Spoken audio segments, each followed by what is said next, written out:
Vamos para mais uma aula de ensaio dos materiais, né? Essa aula de hoje é a aula de ensaio de tração.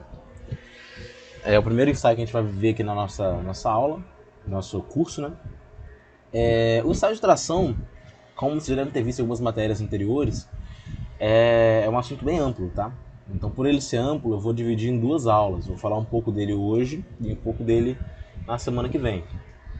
É até um pouco difícil controlar o que eu vou falar desse ensaio, né? Controlar o tempo e a dimensão que eu vou falar, porque tem muita informação que a gente pode tratar quando a gente está falando de ensaio de tração, tá bom?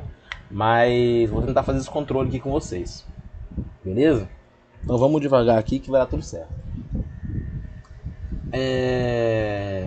Bom, primeiramente falando do comportamento mecânico dos materiais, né?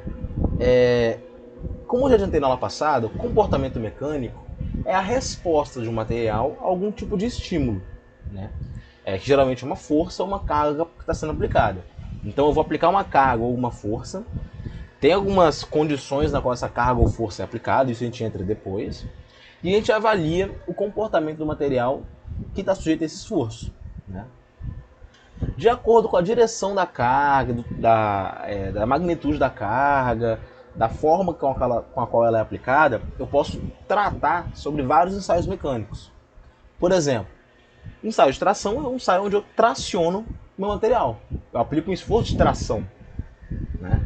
É um esforço que é normal aí a seção transversal da superfície, né? Que vem no sentido de tracionar mesmo. A compressão, ela age no sentido de fato, comprimir, vem no sentido oposto, na mesma direção, mas sentido oposto que o da tração. Né? Comprimir, né? É outro tipo de esforço, outra direção do esforço, na verdade, né? Então a gente já tem dois ensaios diferentes, um ensaio de tração e um ensaio de compressão, né? De acordo com a mudança na forma com a qual a carga é aplicada. Eu posso aplicar um esforço desalhante, né? Ou posso traduzir isso como uma torção, né? Então eu posso gerar um momento torsor no material, de maneira que eu analise a resposta desse material à aplicação do momento torsor, né? Então, assim, esses tipos de ensaios mecânicos podem variar bastante nesse sentido, tudo bem? De qual tipo de carga está sendo aplicado, como ela é aplicada, se ela é algo que é aplicado constantemente, ou é algo que varia ou flutua ao longo do tempo, tá bom? Então tudo isso vai diferir de um ensaio para outro, né? Isso tudo são parâmetros que podem mudar de um ensaio para outro. Como eu já adiantei, né? As propriedades mecânicas dos materiais são de grande interesse de fornecedor, consumidor, laboratório, agência governamental. A gente sabe que para qualquer desenvolvimento de projeto, a gente tem que ter uma grande quantidade de dados sobre determinado material, sobretudo em relação àqueles materiais candidatos, que são mais, como posso dizer, são melhores para determinada aplicação, tudo bem? E dessa maneira é imprescindível que haja consistência na maneira com a qual os ensaios são realizados e como seus resultados são interpretados, tudo bem? Essa consistência, né, ela é obtida através da normalização, que eu citei na aula passada, né? Você percebe que esse início pega até um pouquinho da aula passada, né? A ideia é que a gente tenha consistência na maneira com a qual os ensaios são realizados, né? Que a gente possa comparar, que a gente possa interpretar da mesma maneira, né? Porque a gente sabe que dados matemáticos, eles são muito passíveis de subjetividade, né? Eu posso pegar um conjunto de dados e interpretar de uma maneira, né? E você pode pegar esse mesmo conjunto de dados e interpretar de forma diferente. Então é bom ter uma referência, né, da maneira com a maneira correta que a gente deve usar para interpretar os dados, para utilizar nesses ensaios, tá bom? Eles são a questão da normalização, né? A gente tem essa ASTM, que é a American Society for Testing Materials, que é essa ASTM mesmo, né? Que ela cria esse padrão, né? Cria essas técnicas de ensaio, né? Cria essas normas que são reproduzidas aqui no Brasil pelas NBR, né? Antigamente era a BNT, não sei nem como é que está a composição dessas normas hoje, né? Mas são as NBRs, né? Normas Brasileiras Regulamentares, se não me engano é isso, né? Então a gente tem uma normalização por trás de todo o ensaio, tá bom? Todos os ensaios seguem essa normalização.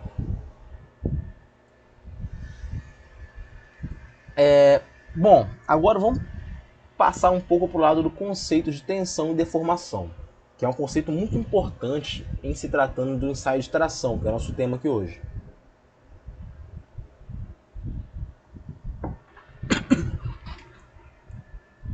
Meu Deus, gente, quase engasguei aqui. Vamos lá. Se uma carga é aplicada uniformemente em uma seção reta da superfície, o comportamento mecânico pode ser verificado mediante os simples ensaios de tensão e deformação, né? Então, carga sendo aplicada em uma seção reta, a gente pode avaliar o comportamento mecânico através do ensaio de tensão e deformação. Isso é uma informação bem clara, bem simples para a gente. A gente pode aplicar cargas de tração, de compressão e de cisalhamento, tá bom? Pensando nessa tensão e deformação, tá? Então, esses ensaios de tração, compressão e cisalhamento, todos eles englobam a parte de tensão e deformação. Vocês vão poder ver isso muito claramente nas aulas seguintes, nas aulas que virão a seguir, tá? São todos ensaios que relacionam sempre tensão e deformação. A tração, como está mostrado aí, é um esforço aí que está no sentido longitudinal, né, para fora da área transversal. A compressão é esse esforço no sentido longitudinal, só que para dentro da área transversal, né? O cisalhamento a gente sabe que é um esforço que é paralelo à superfície, né? Aqui, no caso do cilindro, ele pode ser colocado como uma torção do material, né? Inclusive o ensaio de cisalhamento e o ensaio de torção é muitas vezes usado como... Essas duas palavras são sinônimos para o mesmo ensaio, tá? E bom, aqui tem só os tipos principais desses ensaios que relacionam tensão e deformação, tá? O mais comum de todos é um ensaio mecânico de tração, né, que nos dá muitas informações a respeito do comportamento mecânico do material. Por que esse ensaio é vantajoso? Por que ele é o mais comum, mais utilizado, mais famoso? Por quê? Porque ele é fácil de fazer, né? Esse método ele é muito flexível, né? Esse método de ensaio de tração, muito embora a gente tenha preferência por realizar sempre que diz, da maneira que diz a norma, mas ele é um ensaio flexível, né? E eu tenho grande quantidade de informações que eu posso retirar através desse ensaio, né? Ou seja, o ensaio de tração ele vai mapear para mim como é esse material. Eu vou saber como que ele reage em tração, vou ter uma noção de sua fragilidade, de utilidade, de tenacidade, a resiliência pode ser calculada, a rigidez, módulo de elasticidade, né, que é a rigidez, tensão de escoamento, tensão limite de resistência à tração, tensão de ruptura, o que mais que eu posso extrair desse ensaio? O campo elástico, o campo plástico, né? Enfim, são muitas informações que a gente pode extrair desse ensaio. Como eu parei para falar aqui, coisa de 30 segundos, eu já falei uma grande quantidade de coisa. Então vocês podem ver que esse ensaio de tensão e deformação, perdão, esse ensaio de tração, ele é muito usado em engenharia por causa disso, né? Ele nos dá muita informação e ele é usado em uma ampla gama de materiais, né? Sobretudo os metálicos, né? Tem algumas limitações desse ensaio em relação a polímeros e a cerâmicos, né? Isso eu vou citar um pouco mais para frente, mas ainda assim ele é utilizado. Nesse ensaio de tração, o que acontece? O que é esse ensaio? Para quem nunca ouviu falar desse ensaio antes, eu vou ter um corpo de prova que ele vai ser tracionado até a fratura, ao passo que eu meço a força que está sendo aplicada nele, a força de tração, e meço o quanto que ele está alongando, tá bom? Qual é o alongamento aí do meu corpo de prova, né? Então eu vou aplicar uma tração, vou tracionar a minha peça até a fratura, à medida que eu vou comparando, que eu vou monitorando tanto o alongamento quanto a carga aplicada, né? Essa carga aplicada ela é crescente, né? Ela é aplicada uniaxialmente na direção longitudinal. Quando eu falar direção longitudinal, eu me refiro à direção do eixo, né? E bem, é isso aí. O ensaio basicamente é esse. Ele não tem muita como posso dizer, eu não tenho um detalhe que eu posso inserir pensando mais na dificuldade de se realizar um ensaio de tração. O ensaio de tração é isso, eu pegar a peça e tracionar até a fratura com uma carga crescente, eu vou monitorar essa carga e vou monitorar o alongamento, né? Mas aí vocês podem me perguntar, professor, esse não é um ensaio de tensão e deformação? Você está falando de carga e alongamento, né? Essa carga, dividida pela área da ação transversal, vai me dar a tensão, né? E esse alongamento, quando comparado com o comprimento inicial, eu vou ter uma deformação, tá bom? Então a gente consegue extrair essas informações, né? A gente pega carga e pega alongamento, mas logo coloca como tensão e deformação em ploto gráfico, tá bem? Na verdade a gente fala que a gente plota o gráfico, só que na realidade isso é tudo muito automatizado, porque a gente coloca o corpo de prova na máquina, a máquina vai tracionar a minha peça até a ruptura e vai medir isso para mim já, né? A minha missão é entender esses dados que a máquina vai me passar. O que a máquina está fazendo? Ela está tracionando e está medindo carga e alongamento e colocando isso no gráfico. Então vai ser gerado o gráfico, ou a curva, como é colocado também, a curva tensão deformação.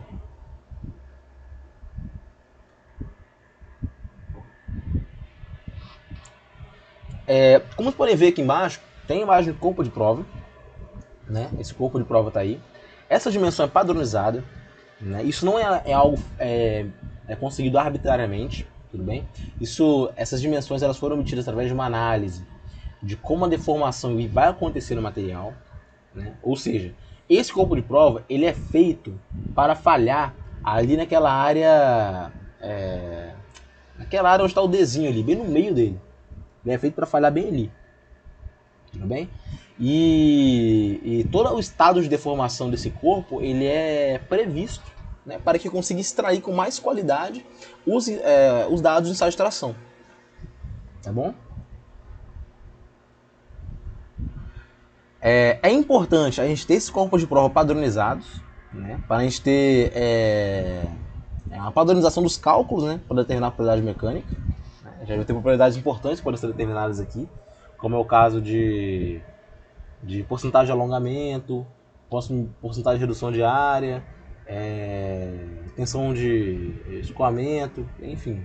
Tem várias propriedades mecânicas que podem ser tomadas aqui.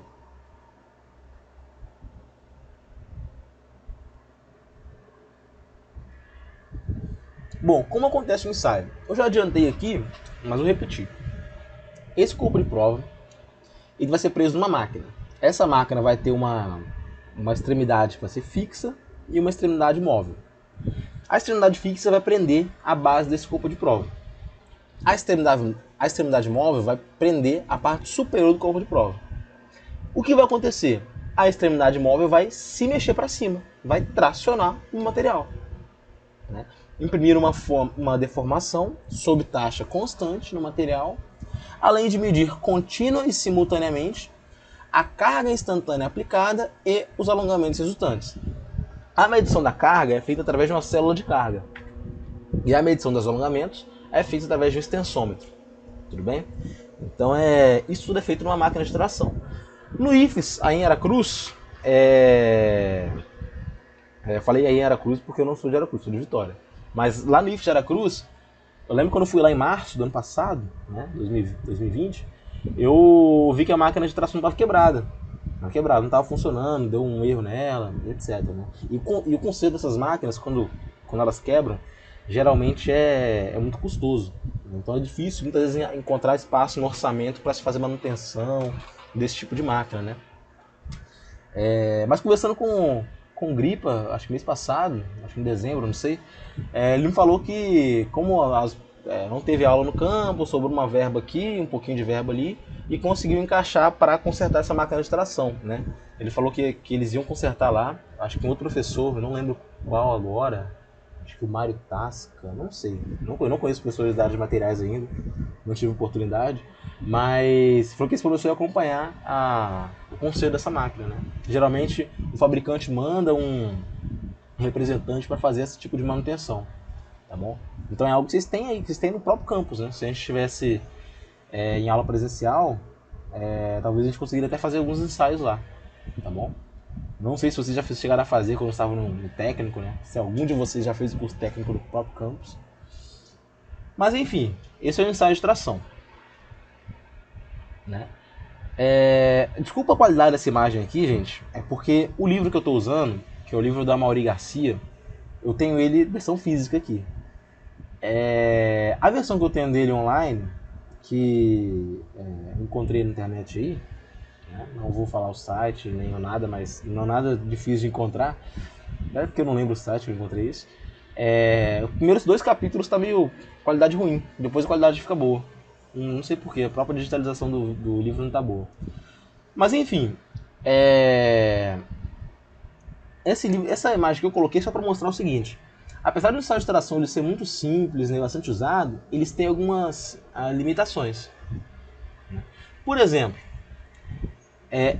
essas 2 curvas são mostradas aí, do corpo de prova 01 e corpo de prova 02, curva da carga aplicada em relação ao comprimento, né, ao alongamento. Essas curvas aí, elas são indicativas de que dá a impressão que são materiais diferentes, né? Um tem uma resposta, outro tem outra resposta. Só que não. A única diferença é que eu tenho corpos de prova em tamanho diferente, né? Então, acontece o seguinte: se eu quero comparar 2 materiais, 2 tipos de amostras aí, eu tenho que colocá-las com o mesmo tamanho de corpo de prova, né? O tamanho do corpo de prova ele vai influenciar no resultado do ensaio, né? Então, assim, é o mesmo material, deveria ter a mesma resposta, só que tem respostas diferentes porque os corpos de prova têm tamanho diferente, tá bom? Né? São geometricamente diferentes. Isso tem que ser, isso é bem importante, tá? Porque, se eu pegar lá um aço e um alumínio, perdão, eu viajei com alumínio, sei lá, mesmo aço inoxidável 316L, um corpo de prova mais robusto e um corpo de prova menor, eu posso comparar os resultados do ensaio de tração e vejo que é igual. Então é assim, algo que pra gente não vejo que não é igual, né? Então não é interessante, né? Se a gente for fazer comparação, a gente tem que usar corpo de prova do mesmo tamanho, tá bom? Isso é muito importante levar em conta, porque vamos supor que você quer fazer um artigo científico, aí a sua referência principal usa um corpo de prova de tamanho X. Aí você faz os ensaios com um corpo de prova de tamanho Y, diferente, compara, tira várias conclusões e no final de contas você errou lá na base do seu artigo. Você errou lá no início. Você errou lá quando você escolheu esse tamanho Y de corpo de prova. Porque para você comparar com outro, deveria ter o mesmo tamanho de corpo de prova. Tá bom? Isso aqui vale para muitos ensaios. Muitos ensaios mecânicos são sensíveis à dimensão do corpo de prova. Beleza? Isso é muito importante você levar em conta.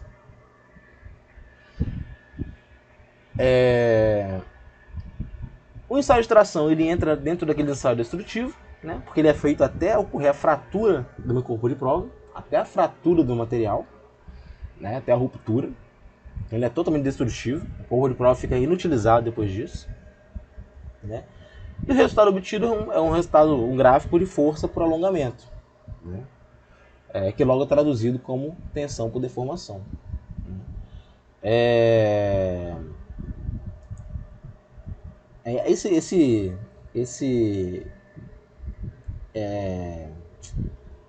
Como pode dizer, esse aparato aqui é um aparato de uma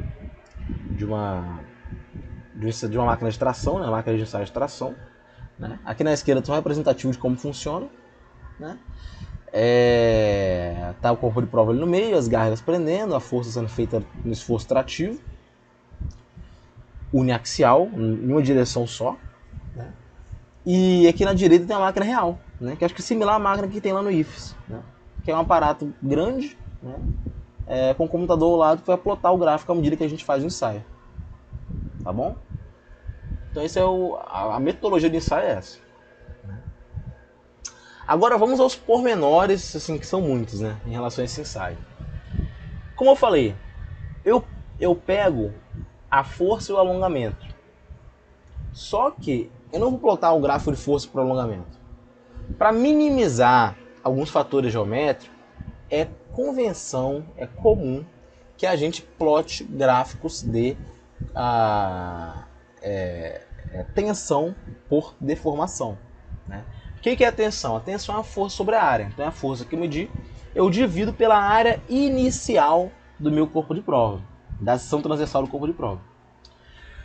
E a deformação, ela é calculada, ela é um alongamento dividido pelo comprimento inicial do corpo de prova, tá bom? Então é uma maneira de parametrizar, digamos assim, né, a medida, né? Essa tensão e essa deformação que é calculada, a gente chama de tensão e deformação de engenharia. Por que que a gente faz isso? Né? Vocês podem observar que nessas duas fórmulas aí, eu usei a área inicial e o comprimento inicial. Só que, à medida que eu vou fazer o ensaio de tração, a área vai reduzir e o comprimento vai aumentar. Eu não estou levando isso em conta aqui nesse ensaio, né? Aqui nesse lado matemático, aqui, digamos assim. Eu não levo isso em conta. Eu não levo em consideração que a área vai mudar e o comprimento vai mudar. Eu levo em consideração que são dois valores constantes. E aí, eu faço o seguinte, eu percebo que essa tensão de deformação que eu tenho aqui, né, que eu calculo aqui nesse ensaio de tração, é a tensão de deformação de engenharia. Esses valores não são a tensão e deformação reais, que eu quero dizer, né? Então, eu tenho tensão e deformação de engenharia e tenho tensão e deformação real. Um pouco mais para frente a gente vai ver o que é tensão e deformação real, que leva em consideração a área instantânea e o comprimento instantâneo. E aí exige uma matemática um pouquinho mais elaborada. Mas o que a gente calcula por convenção no ensaio de tração comum é a tensão de engenharia e a deformação de engenharia. Beleza? Sempre em referência, tomando como base a área inicial e o comprimento inicial. Tá bom? Como está escrito aí. Algo que pode confundir, e que eu admito que a primeira vez que eu estudei isso me confundi bastante, é a unidade, né? Eu não sei vocês, mas às vezes quando a gente se perde ou esquece alguma fórmula durante alguma questão, né? Enfim, a gente às vezes apela para as unidades, né? E fica tentando deduzir ali qual seria a fórmula baseada em unidade, e enfim. Então, saber a unidade é importante. Unidade de carga é Newton, de área, metro quadrado, milímetro quadrado, né? E unidade de tensão é Pascal, né? Pode ser megapascal, gigapascal, enfim, quilopascal, né? A gente usa Pascal. Para deformação, o comprimento a gente mede em milímetro, geralmente, ou metro, né? O alongamento a gente costuma de metro também, milímetro também. A gente pode ver na fórmula aqui que a deformação, esse Ezinho aqui, né, que é epsilon, não sei o nome da letra em inglês, acho que é um epsilon, é um ΔL dividido por L0. Mas pense comigo, a variação no comprimento vai estar em milímetro, por exemplo. E o comprimento inicial vai estar em milímetro também. Então, milímetro dividido por milímetro, eu deveria cortar e deveria ter uma grandeza sem unidade. Uma grandeza que a gente chama de adimensional. Só que, por convenção, a gente costuma falar que a deformação é medida em metro dividido por metro, ou milímetro por milímetro. É comum ver isso aí nos gráficos de tensão e deformação, tudo bem?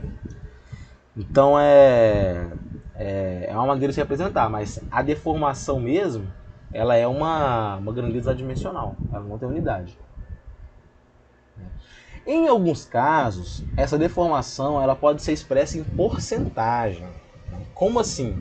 Pensem comigo. A deformação nada mais é do que a variação do comprimento, ou seja, o quanto variou o comprimento, em relação ao comprimento inicial. Então eu posso dizer que é uma porcentagem do quanto aumentou em relação ao comprimento inicial. Vamos supor, pensem comigo aqui um pouquinho, que meu comprimento inicial é 100 milímetros. Meu comprimento final é 105 milímetros.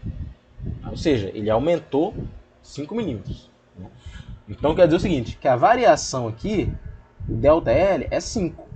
O L0 é 100. O que é 5 dividido por 100? 5%.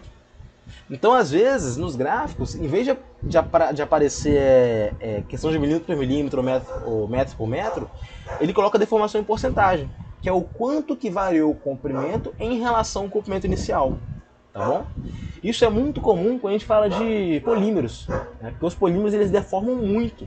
Às vezes chegam a 300, 400% em relação ao seu comprimento inicial.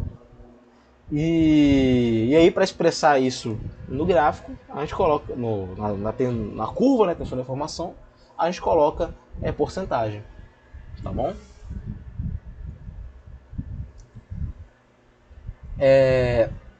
Bom, no gráfico tensão de deformação, vocês vão observar que a gente tem duas parcelas bem definidas.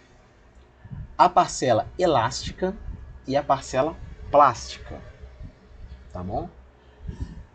A parcela elástica é aquela relacionada a qualquer deformação reversível.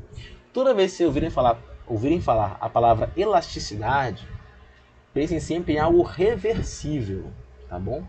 Plasticidade é irreversível, é permanente, né? Então, quando eu falo de deformação elástica, eu falo que é uma deformação reversível, uma deformação que ela não é permanente, né? Tudo bem? Então, é essa deformação elástica, né? O que acontece quando eu tenho deformação elástica? Eu aplico uma tensão, o material deforma, mas quando eu retiro aquela tensão, ele volta ao seu comprimento original.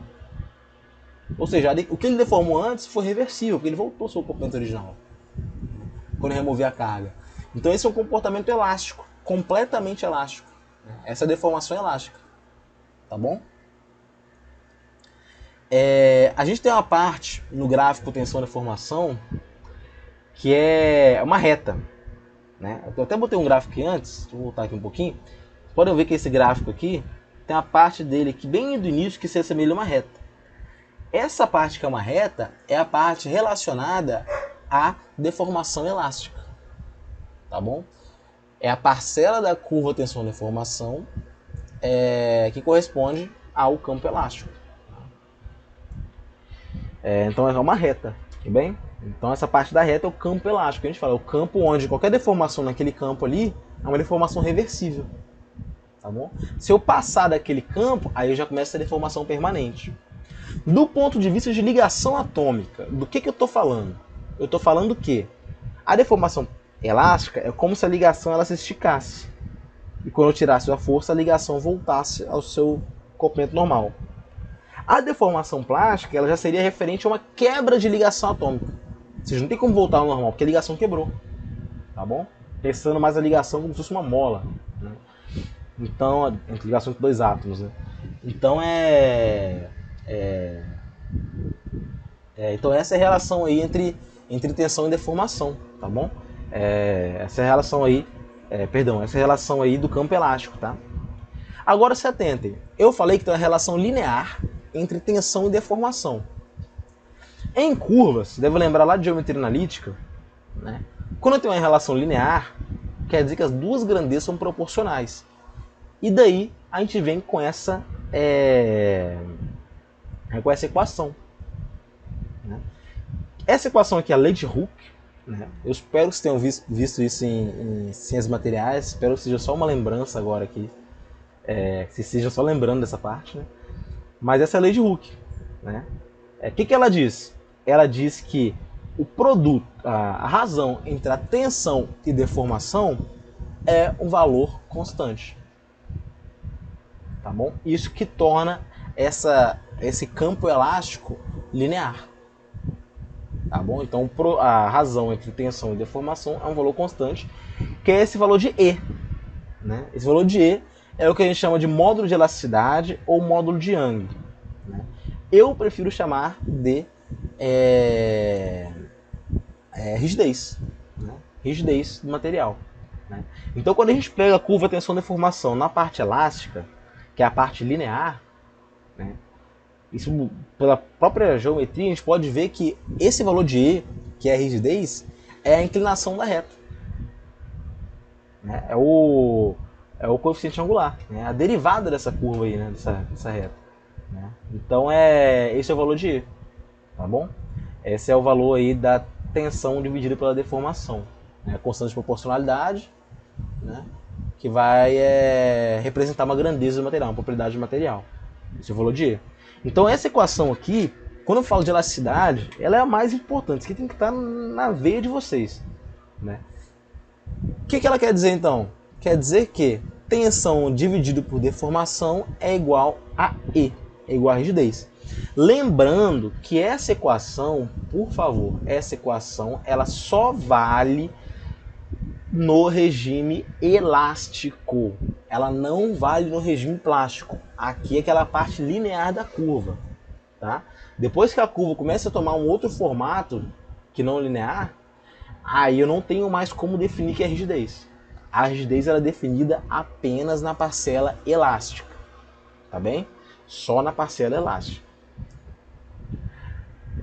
Então essa é a rigidez, tá? Rigidez, módulo de elasticidade, módulo de Young tem vários significados. O que é rigidez fisicamente? Né? É a dificuldade que a gente tem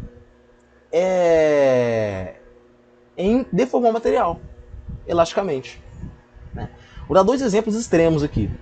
Pense numa caneca de cerâmica e uma borracha. Qual que é mais rígido? Obviamente, é a caneca de cerâmica. Por quê? Porque para tensões altas, ele vai deformar pouco. Então ele vai ter uma rigidez muito alta. Eu posso aplicar uma tensão muito alta na minha caneca de cerâmica, que ela não vai deformar elasticamente. Né? Ela não vai deformar, vai deformar muito pouco elasticamente. Quase imperceptível. Por outro lado, isso matematicamente pode ver, né? Ó, a deformação é baixa, quer dizer que a rigidez é alta. Né? Isso são inversões proporcionais, né? Rigidez e deformação. Agora vamos pensar na borracha. A borracha, ela tende a deformar muito. Se eu aplicar uma tensão que nem é tão grande, ela deformou muito. Isso quer dizer o quê? Que a rigidez é baixa. Ele é pouco rígido. Tá bom? Então essa é a definição de rigidez. Né? A rigidez ela também pode ser definida como ela pode ser definida através da energia de ligação. Né? E vem para outro contexto mais atômico, né? Que se refere à força com a qual os átomos estão ligados. Ela está associada a isso também. Né? Quando o material é muito rígido, quer dizer que os átomos estão muito ligados. Eu não consigo deformar elasticamente. Agora, quando é pouco rígido, quer dizer que os átomos não estão tão ligados assim. Não estão tão ligados assim. Tá bom? Esse é o modo de elasticidade ou rigidez. Eu prefiro chamar de rigidez. Quando eu falo de rigidez, eu já consigo pensar. Por rigidez alta quer dizer que é muito rígido. Rigidez baixa quer dizer que não é nada rígido. Né? Então eu já consigo associar isso. Né? É importante que a gente perceba que a gente não pode, de maneira alguma, confundir rigidez com dureza. São duas coisas totalmente diferentes. Tá? Lá no site de dureza eu vou definir dureza de maneira mais específica, né? Falar o que é dureza de fato, mas que rigidez é isso que eu falei com vocês. Tá? É uma tendência a resistir à deformação. Elástico. Tá bom?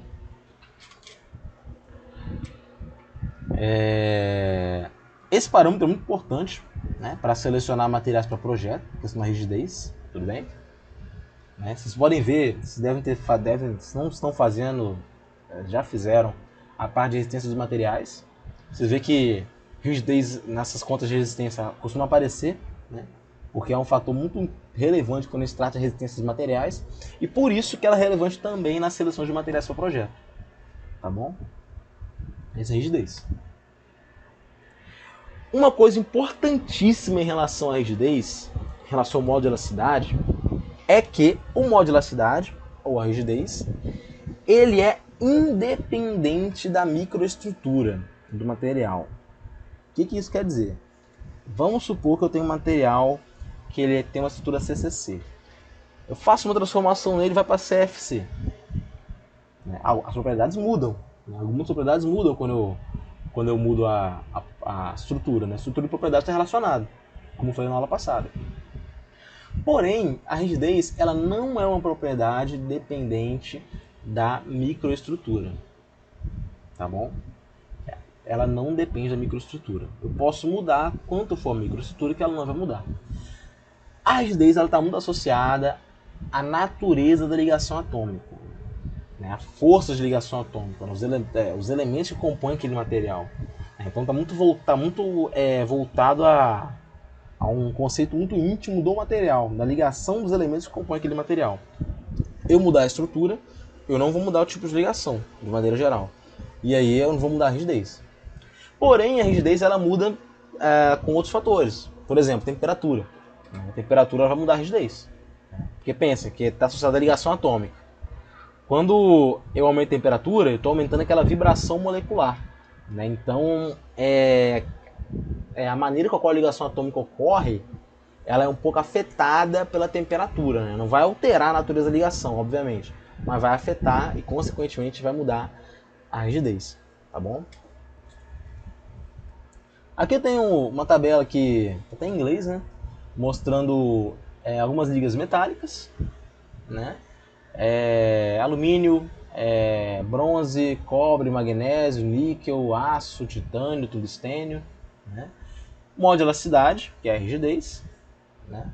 Em gigapascal tem PSI também, em mega PSI, digamos assim. Tem um módulo de cisalhamento, a gente vai ver depois o que se trata, tá bom? Tá em gigapascal também. É um análogo à elasticidade. Esse modo de elasticidade ele está relacionado a uma aplicação de tensão normal. O módulo de cisalhamento está relacionado à aplicação de tensão cisalhante. Tá? E tem o módulo, tem a coeficiente de Poisson, né, constante de Poisson, né, que é uma grandeza que a gente utiliza aí também nesse contexto de materiais. Tá bom? Que eu vou explicar para vocês aqui um pouquinho depois do que se trata. Mas é isso, gente. É isso aí que é o modo de elasticidade, a rigidez. Né? Então, ó, botando algumas imagens aqui agora. Né?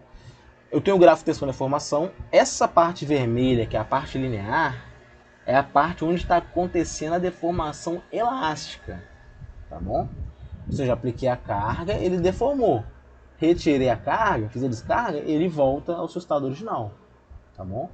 O coeficiente angular dessa reta aqui é o meu E, meu módulo de elasticidade. Tudo bem? Então, na tensão e deformação a gente tem isso. Isso é um ponto muito comum. Isso, lembrando, é para o campo elástico. Tá bom? Aqui eu tenho uma outra imagem mostrando um pouco da questão da força interatômica. Né? Você deve me lembrar isso aí como é que eu posso dizer? De ciências materiais, né? Em A, ali, nessa imagem mais à esquerda, a gente tem um modelo de molas e átomos para a representação da relação entre força versus distância. Né? Que para força nula a distância é a distância de equilíbrio. Né? A distância de equilíbrio do material está ali, né? Força nula. Quando eu aplico uma tração ali no material, né? Nos meus átomos, a gente percebe que essa distância vai aumentar, essa distância interatômica. Ali nesse gráfico da direita tem dois tipos de materiais com força de ligação forte e material com força de ligação fraca. Né? Força de ligação forte quer dizer que a rigidez vai ser maior que a da ligação fraca.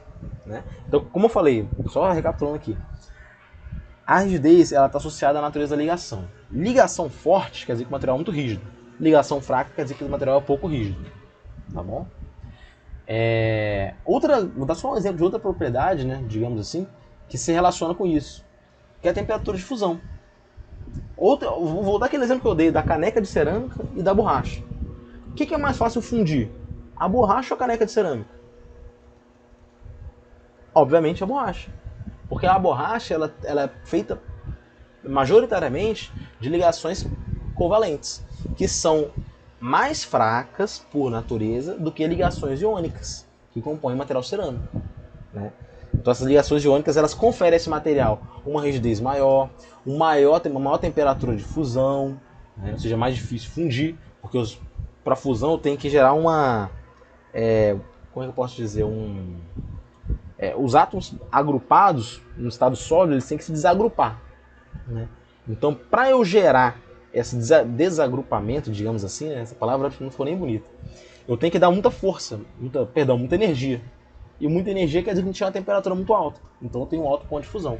Eu coloquei esse gráfico aqui mais para mostrar isso. Né? Mais voltando para a rigidez agora, que a rigidez está muito ligada à ligação atômica. Tá bom? Quanto mais forte a ligação, mais forte a rigidez. Maior a rigidez. Aqui eu tenho a temperatura de fusão em módulos de elasticidade dos metais. Como eu falei, são duas grandezas que são associadas. Né? Olha o chumbo. Temperatura de fusão de 327 graus Celsius. Módulo de elasticidade de 14.000 gigapascal. Pega o tungstênio, que tem uma temperatura de fusão de 3.410 graus Celsius. Temperatura altíssima de fusão. Também é extremamente rígido. 414.000 megapascal. Tá bom? Modo de elasticidade, da megapascal aí. Então isso só para mostrar como é que se relaciona isso.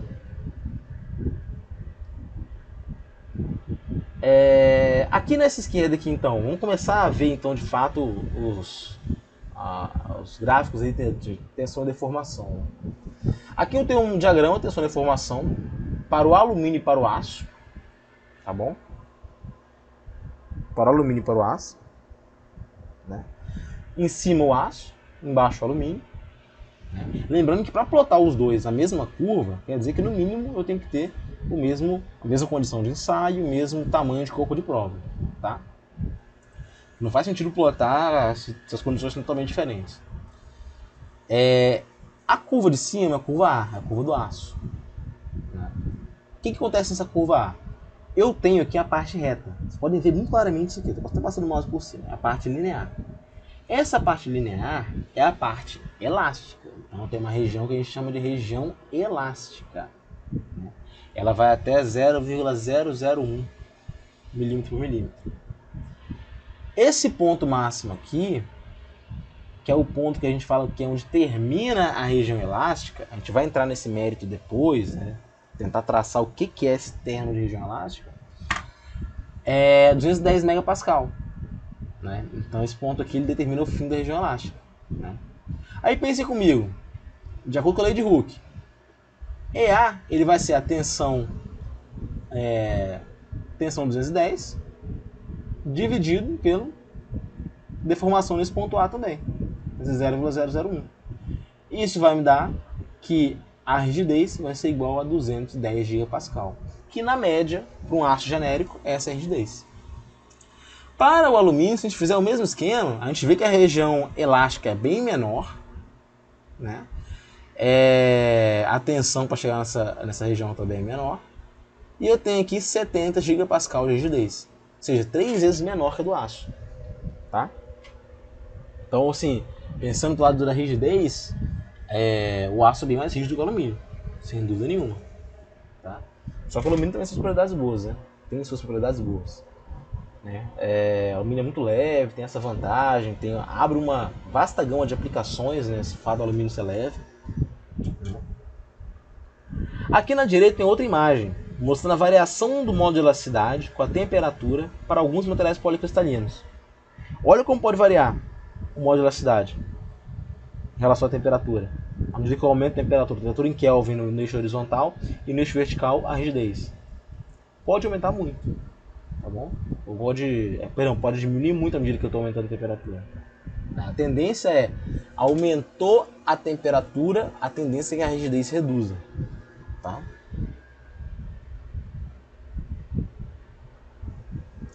Eu acho que eu ia colocar, acho que eu ia pulando esse slide, que eu ia colocar o desafio aqui, só depois eu mudei, enfim, esqueci de mudar aqui. Eu vou apagar esse slide em branco, eu vou passar para vocês. Tem alguns materiais onde essa porção elástica ali não é linear, é o que invalida a lei de Hooke. Tá? Eu falo que é linear porque isso acontece na maioria das vezes. Eu acho que se vocês pegarem uma prova de concurso, um ENAD, alguma coisa desse tipo aí, na maioria das vezes vai ser a parcela elástica vai ser linear. Porém, ela pode ser não linear também, tá? Tá errado se ela não for linear. Quando é não linear, eu não posso usar a lei de Hooke. Nesse caso, para determinar a rigidez, a gente usa o módulo tangencial ou módulo secante. São duas alternativas aí. O módulo tangencial é a inclinação da curva num nível de tensão específico. Eu vou traçar um nível de tensão específico e vou verificar a inclinação da curva. Ou seja, a módulo tangencial está só tangenciando, pegando um ponto da curva só. O módulo secante é a inclinação de uma secante retirada desde a origem até um ponto específico da curva. Isso é mostrado nessa imagem aqui. O módulo tangencial, ó, peguei esse ponto que é o sigma 2 aqui. Vai ser a tangente dessa reta que está passando, tangenciando esse ponto aqui. O módulo secante, eu vou traçar uma secante, né? Que é uma reta que passa pelo círculo em 2 pontos. E da origem até esse ponto onde tem o contato com sigma 1. Onde tem contato com sigma 1, eu vou traçar essa reta aqui e vou analisar a inclinação dela. Esse é o seu módulo secante. São alternativas quando a região elástica ela não é linear. Tá bom? Eu também tenho outros tipos de módulos de corda, algumas coisas nesse sentido aí. Mas no geral, esse daí tá muito bem para vocês pegarem.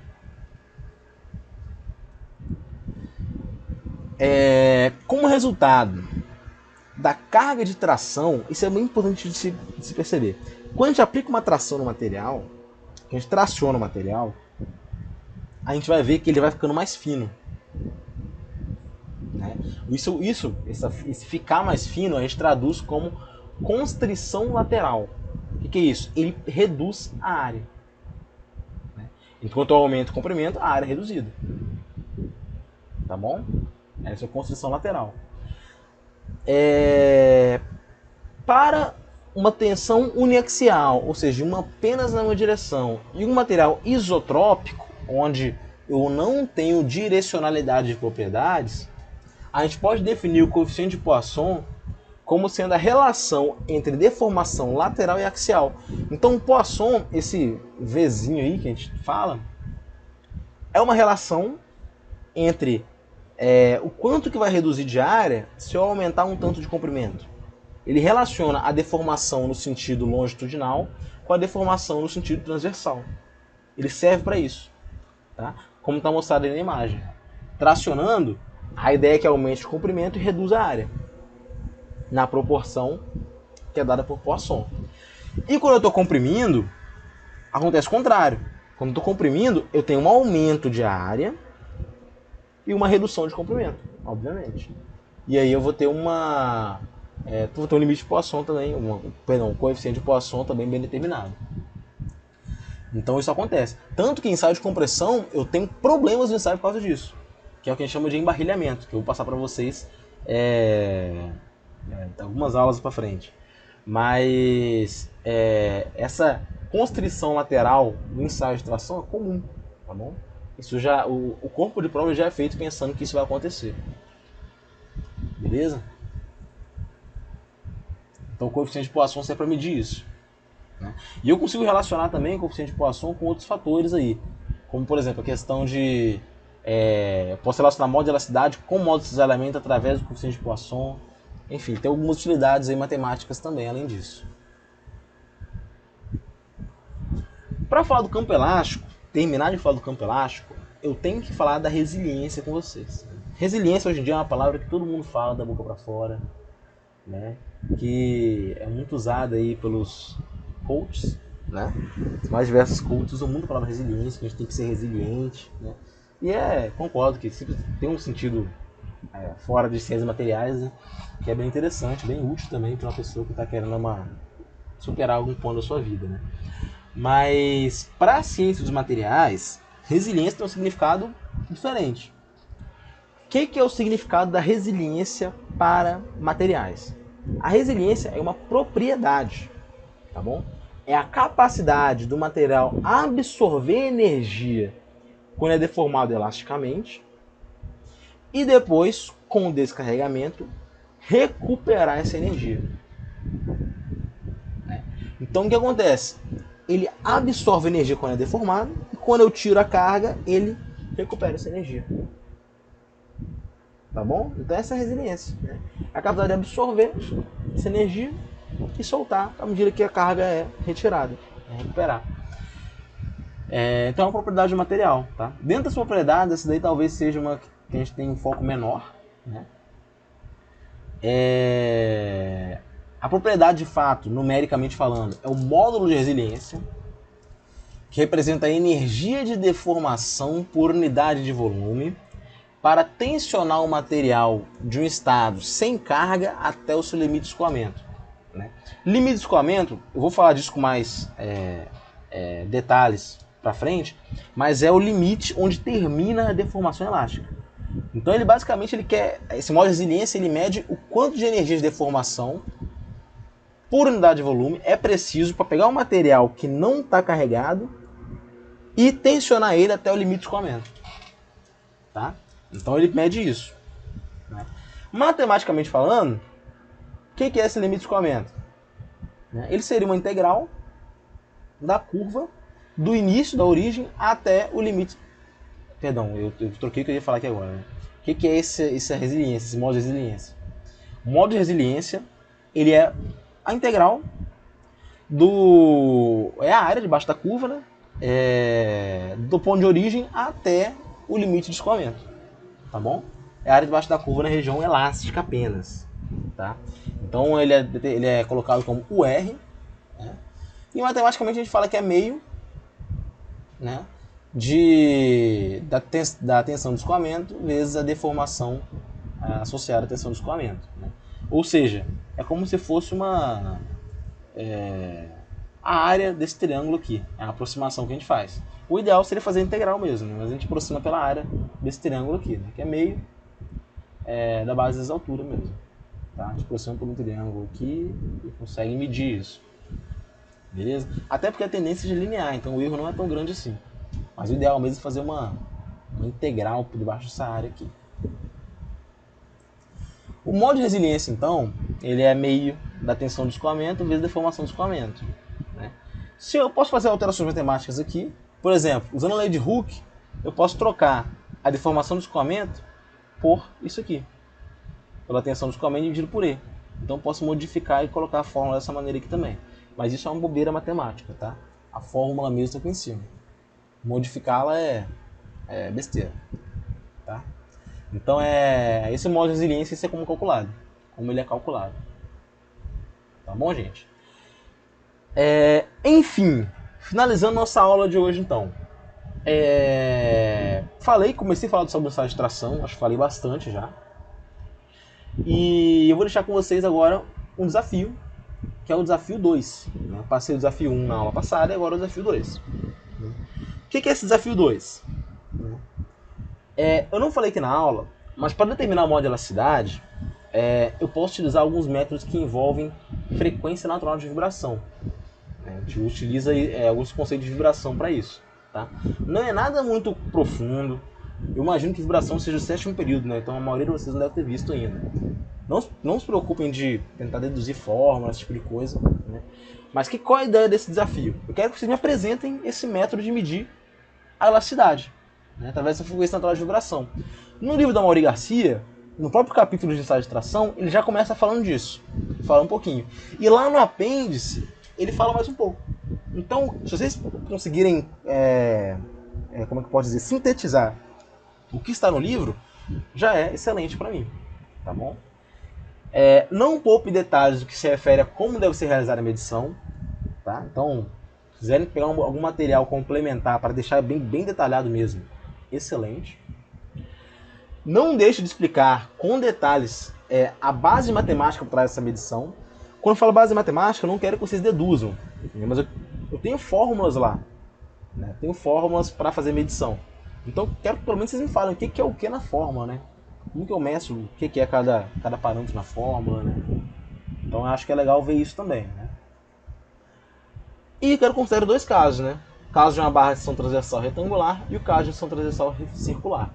São os 2 casos aí onde eu posso fazer a análise para determinar o modo de elasticidade através da frequência natural de vibração de uma barra, né? Então eu vou fazer uma barra de certo material vibrar e de acordo com a maneira que ela está vibrando, eu vou saber qual é o módulo de elasticidade dela, tá bom? Então é isso aí, gente. Quero que vocês me expliquem isso da maneira que está colocado aqui, tá? Então, não deixem de colocar. A questão de barra transversal ou circular, retangular ou circular, eu só coloquei aqui porque é assim que está colocado no anexo do livro, tá? Então, tem muita informação no livro, vocês encontram o livro na internet sem dificuldade, tá bom? E é isso, gente. Tenha uma boa semana aí. Semana que vem a gente volta para finalizar a parte de ensaio de tração, apesar de ainda ter muita coisa para falar. E é isso, tá bom? Qualquer dúvida pode entrar em contato. Lembrando que esse desafio, vocês não precisam me enviar agora, tá? Isso aí é um ponto isso, vocês podem me enviar só na semana da prova. E é isso, tenham uma boa semana e até a próxima. Valeu!